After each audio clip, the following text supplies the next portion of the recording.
وعنا معهم بجودك وكرمك يا اكرم الاكرمين. اللهم اعز الاسلام والمسلمين واذل الشرك والمشركين ودمر اعداء الدين، واجعل اللهم هذا البلد امنا مطمئنا رخاء وسائر بلاد المسلمين. اللهم اصلح احوال المسلمين في كل مكان. اللهم اصرف عنهم الفتن والمحن ما ظهر منها وما بطن. اللهم كن لأوليائك وضعفائك وليا ونصيرا وظهيرا يا رب العالمين. اللهم وفق إمامنا وولي عهده لما تحب وترضى، وخذ بناصيتهما للبر والتقوى، وانفع اللهم بهما الإسلام والمسلمين. ربنا آتنا في الدنيا حسنة وفي الآخرة حسنة وقنا عذاب النار.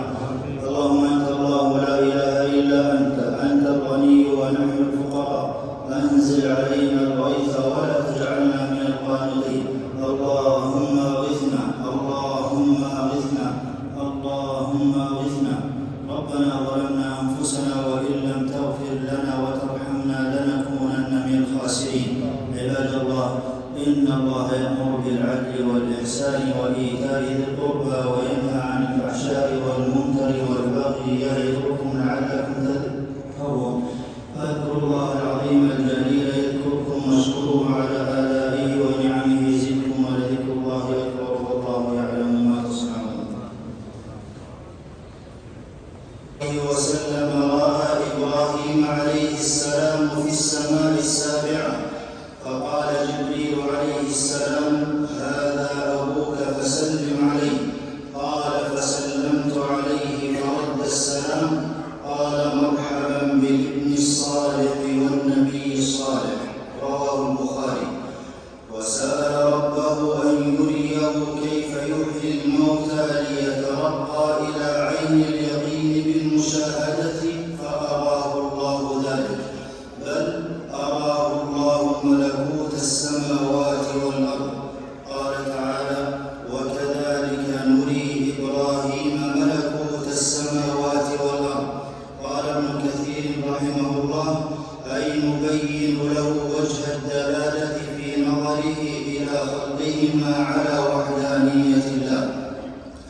ودعا ربه أن يجنبه عبادة الأصنام، فكان إمام الموحدين. ودعاه أن يجعل له ذكرا جميلا: واجعل لي لسان صدق في الآخرين، فأحبه أهل الملل.